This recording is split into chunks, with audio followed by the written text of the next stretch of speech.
அனைவருக்கும் வணக்கம். இந்த வீடியோவில் நம்ம பார்க்க போகிறது அன்பா இருத்தல் அப்படிங்கிற ஒரு குணம் உங்கள் ஹாரோஸ்கோப்பில் எப்படியான மாற்றங்களை உண்டாக்கும், அதில் இருக்க நெகட்டிவான அமைப்புகளை சரியில்லாத கிரக சேர்க்கையில் எப்படி டைல்யூட் பண்ணி பாசிட்டிவாக மாற்றும் அப்படிங்கிறத இந்த வீடியோவில் பார்க்க போகிறோம். இப்போது ஜாதகம் அப்படிங்கிறது உங்களோட கடந்த கால ஆழ்மன பதிவுகள் தான் உங்களோட ஜாதகம். ஜாதகம்னாலே வெறும் பேப்பரில் இருக்கிற கட்டத்தில் இருக்க கோள்கள் மட்டும் கிடையாது. அது உங்க மனசுல ஆழ்மன பதிவா கர்மாவா இருக்கிற ஒரு விஷயம். அதை கிரகத்தை வச்சு, கோள்களை வச்சு, நட்சத்திரங்களை வச்சு கணக்கிடுறது தான் ஜாதகம். முதல்ல ஒரு விஷயத்த தெளிவா புரிஞ்சுக்கணும். நம்ம நிறைய வீடியோக்கள்லயே சொல்லியிருக்கிறோம்.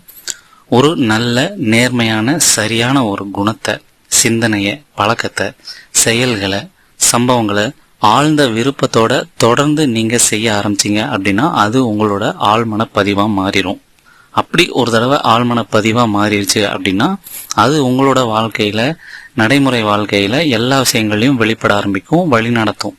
அப்படி பண்ண ஆரம்பிச்சிட்டீங்க அப்படின்னாலே உங்க ஆழ்மனசுல இருக்க மற்ற நெகட்டிவான கண்டென்ட் எதுவுமே பெருசா வெளிப்படாது, வீரியம் இல்லாம போயிடும் அல்லது மறந்தே போயிடும்.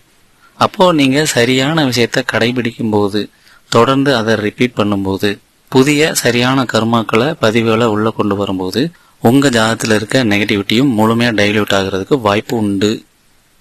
அப்படி நிறைய விஷயங்கள் இருக்கு. அதுல இப்ப நம்ம பார்க்க போறது தான் இந்த அன்பு அப்படிங்கிற ஒரு குணம், அன்பா இருக்கிற அந்த ஒரு கேரக்டர்.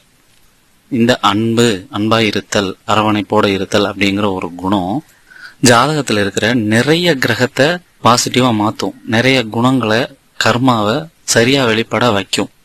மேக்சிமம் துர்ஸ்தானங்கள் அப்படின்னு சொல்லப்படுற 6, 8, 12 இருக்க கிரகங்கள் கூட சரியான அன்போட அரவணைப்போட நடக்கிற கேரக்டர் வளர்த்தீங்க அப்படின்னா பெருசா நெகட்டிவ் செய்யாது. குறிப்பா ரிலேஷன்ஷிப் விஷயத்துல இந்த பாவ கிரகங்களோட செயல் வீரியத்தை, தீய தன்மையை, நெகட்டிவ்னஸை, அந்த கொடூரத்தனத்தை மட்டுப்படுத்தும், குறைக்கும். எந்த அளவு அன்பா இருக்கிறோமோ அந்த அளவு அந்த நெகட்டிவிட்டி குறைஞ்சிரும். ஏன்னா அன்பு அப்படிங்கிறதே தவறுகளை மன்னிச்சு, மனிதர்களை மன்னிச்சு, ஒரு அரவணைப்போட, பொறுப்போட அவங்களுக்கு தேவையானதை செஞ்சு கொடுக்கும். நான் சொல்றது எல்லாமே எதிர்பார்ப்பில்லாத அன்பு, இந்த கிவ் அண்ட் டேக் பாலிசி இல்லாத அன்பு. நான் இதை பண்ணேன், எனக்கு நீ பண்ணியா, இப்போ நான் பண்ணுவேன், பின்னாடி எனக்கு பண்ணுவியா. அப்புறம் இந்த எமோஷனல் ரீதியா பிளாக்மெயில் பண்றது, பலகீனமான அன்பு. அப்புறம் அதிகாரமான அன்பு, அதாவது சுயநலமான அன்பு. இது எல்லாத்தையும் நான் சொல்லலை. எந்த பிரதிபலனும் எதிர்பார்க்காத சுதந்திரமான அரவணைப்பு மற்றும் பொறுப்போடு கூடிய அன்பை தான் நான் சொல்றேன். இப்போ நம்ம சொன்ன எதிர்பார்ப்பு இல்லாத தன்மை, பலகீனமான அன்பு, அதிகாரமான அன்பு, இதெல்லாமே லைட்டா இருக்கும். இதெல்லாம் கொஞ்சம் கொஞ்சமா வெளிப்படாம மனிதன் இருக்க முடியாது. ஆனா மெஜாரிட்டியா இது வெளிப்படக்கூடாது. சுயநலம் இல்லாத சுதந்திரமான பொறுப்பான அன்பு தான் மெஜாரிட்டியா வெளிப்படணும். அப்படிப்பட்ட அன்பை தான் நான் சொல்றேன். இப்போ பொறுப்பா, அன்பா, சரியான விஷயங்களை செய்யற ஒரு நபரா நீங்க மாறிட்டீங்க, ஏதோ ஒரு வகையில மாறிட்டீங்க அப்படின்னா உங்க லக்னாதிபதி நின்ற பாவகம் பாசிட்டிவா செயல்படும். இந்த 4ஆம் இடம், 7ஆம் இடம், 2ஆம் இடம், 9ஆம் இடம் வலுத்த ஜாதகர்கள் அல்லது பாதிக்கப்பட்ட ஜாதகர்கள் அன்பா இருக்கிற குணத்தை வளர்த்துக்கிட்டாங்க அப்படின்னா அவங்க குடும்பத்துல, நண்பர்கள் கிட்ட, தாய் தந்தையர்கிட்ட, கணவன் மனைவிக்குள்ள நடக்கிற சங்கடங்கள், திட்டு, ஏமாற்றுதல், சில மோசமான அனுபவங்கள், இதனால நடந்த கசப்புகள், இது எல்லாத்தையும் மன்னிச்சு மறுபடியும் அவங்கள அன்பா அணுக வைக்கும். லைஃபை அடுத்த கட்டத்துக்கு ஸ்மூத்தா கொண்டு போகும். அதே போல ஒரு 3, 7, 11 வளர்த்த ஜாதகர்கள் அல்லது 3, 7, 11 பாதிக்கப்பட்ட ஜாதகர்கள் அன்பு அப்படிங்கிற ஒரு குணத்தை வளர்த்துக்கிட்டாங்க, கேரக்டராகவே மாத்திட்டாங்க அப்படின்னா உங்களுக்கு அமைகிற நட்பு ரீதியான நபர்கள் சரியான நபர்களா இருப்பாங்க. ஒரு சிறந்த பலன்கள்லாம் நடக்க ஆரம்பிக்கும். ஏன்னா நீங்க நிறைய விஷயத்த மன்னிச்சிருவீங்க, பாசிட்டிவா செயல்பட ஆரம்பிச்சிருவீங்க. பார்க்குறவங்க கிட்ட பெரிய நெகட்டிவிட்டிஸ் எதுவுமே உங்ககிட்ட இருந்து வெளிப்படாது. நெகட்டிவிட்டிஸ் பெருசா வெளிப்படலை அப்படின்னாலே மற்றவங்க உங்ககிட்ட நெருங்கி பழகுவாங்க, உங்களுக்கு உதவ முன் வருவாங்க.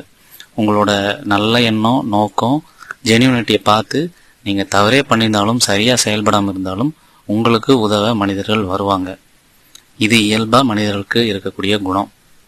அப்போ அன்பு, அரவணைப்பு, பொறுப்பு அப்படிங்கிற ஒரு கேரக்டரை நீங்க வளர்த்துக்கிறது மூலயமாவே உங்களோட ஹாரோஸ்கோப்ல இருக்க மெஜாரிட்டியான விஷயங்கள் பாசிட்டிவா செயல்படுறதுக்கு முழுமையான வாய்ப்பு இருக்கு. இதை நீங்க எந்த வழியில வேணாலும் கொண்டு வந்துக்குங்க. அன்பா இருக்கிற ஒரு தன்மையை, கேரக்டரை, குணத்தை நீங்க எந்த வழியில வேணாலும் கொண்டு வாங்க. ஒரு பாடல், படம், மியூசிக்கு, தியானம், ஒரு ஸ்பீச்சு, ஒரு கிளாஸு அல்லது ஒரு நபர்கள் அல்லது ஒரு சில சம்பவங்கள், இப்படி எதை வேணாலும் கேளுங்க. அது எப்படி சார் இதெல்லாம் பார்த்தா வந்துருமா, மாறிடுமா அப்படின்னா, இப்போ உதாரணத்துக்கு நீங்கள் ஒரு வானம் படம் பார்த்துருப்பீங்க. அதோட கிளைமேக்ஸில் எவ்வளோ சென்டிமெண்ட்டாக ஒரு உணர்ச்சி பூர்வமாக இருக்கும். கோமாளி படம் பார்த்துருப்பீங்க. அதோட கிளைமேக்ஸ் எந்த அளவு பரஸ்பரமாக ஒரு அன்பை முன்னிறுத்துகிற படமாக இருக்கும். அன்பே சிவம் படம் எடுத்துக்கங்க, எவ்வளோ மெச்சூரிட்டியான ஒரு அன்பை வெளிப்படுத்துவோம். பார்க்கிங் படம் எடுத்துக்கங்க, அந்த நபர் முக்கியமான வேலைகளில் ஒரு அன்பான கேரக்டராக இருந்திருந்தாரு, வெளிப்படுத்தியிருந்தாரு அப்படின்னா அந்த கேரக்டர் அவ்வளோ பிரச்சனையை சந்திக்க வேண்டிய அவசியம் இல்லை. ஸோ அந்த படத்தோட இறுதியிலையுமே ஒரு இணக்கத்தை, ஒரு நட்பு ரீதியை, ஈகோவை குறைச்சி சுமூகமான தன்மையை தான் வலியுறுத்துது.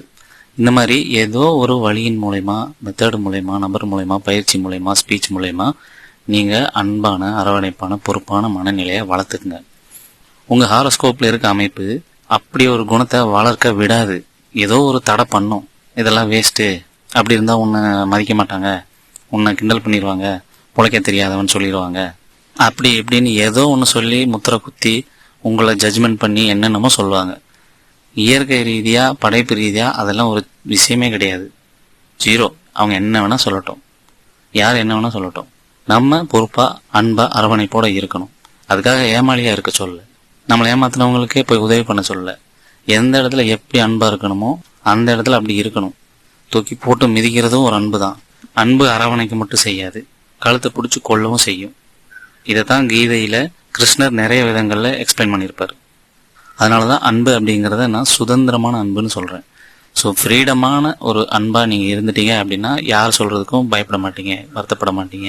நீங்கள் என்ன வேணால் சொல்லிட்டு போய், எனக்கு பிடிச்சதை நான் பண்ணுறேன் அப்படின்னு நீங்கள் உங்கள் வேலையை பார்த்துட்டு போயிட்டே இருக்கலாம். ஸோ உலகம் கொடுக்குற ஜட்ஜ்மெண்ட்டுக்கு என்றைக்கு மதிப்பு கொடுக்கக்கூடாது. அது உங்கள் கர்மாவை அதிகப்படுத்தும் அல்லது உங்கள் நிலையை குறைக்கும். இந்த ரெண்டில் ஏதோ ஒன்று தான் பண்ணும், உங்கள் ஆன்மாவை முன்னேற்றாது. இந்த சுற்றி இருக்கிறவங்க அப்படிங்கிறது நம்மளையும் சேர்த்து தான். நம்ம இன்னொருத்தருக்கு பண்ணியிருப்போம், இன்னொருத்தர் நமக்கு பண்ணுறாங்க. ஸோ நம்மளையும் சேர்த்து தான் சொல்கிறேன். ஸோ இப்படி அன்பாக இருத்தல், அரவணைப்போடு இருத்தல், பொறுப்போடு இருத்தல் அப்படிங்கிற ஒரு குணம், ஒரு கேரக்டர் உங்கள் ஹாரோஸ்கோப்பை பாசிட்டிவாக மாற்றுறதுக்கு மிகப்பெரிய சான்ஸ் இருக்குது. அதுலேயும் குறிப்பாக செவ்வாய் சனி, சனி ராகு, சனி கேது, செவ்வாய் ராகு, செவ்வாய் கேது, சந்திரன் ராகு, சூரியன் ராகு, இந்த மாதிரியான கிரகங்களோட நெகட்டிவிட்டியை குறைக்கிறதுக்கு முக்கிய பங்கு வகிக்குது. அஷ்டமாதிபதி, பாதகாதிபதி இதோட வீரியத்தையும் வெகுவாக குறைச்சிரும். ஸோ இந்த மாதிரி நிறைய குணங்கள் இருக்குது, நம்பிக்கை இருக்குது, தத்துவம் இருக்குது, கருத்து இருக்குது, ஆக்டிவிட்டீஸ் இருக்குது. அதெல்லாம் ஒவ்வொன்றா பார்க்கலாம்.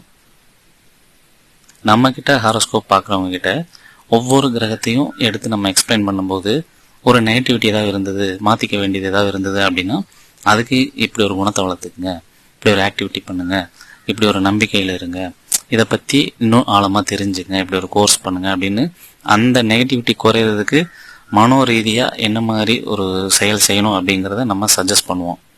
அதை அவங்க கடைபிடிச்சிட்டாங்க அப்படின்னா, அதை தொடர்ந்து ரிப்பீட் பண்ணி ஆள் மனசில் இறக்கிட்டாங்க அப்படின்னா அந்த நெகட்டிவிட்டி பெருசாக செயல்படாது.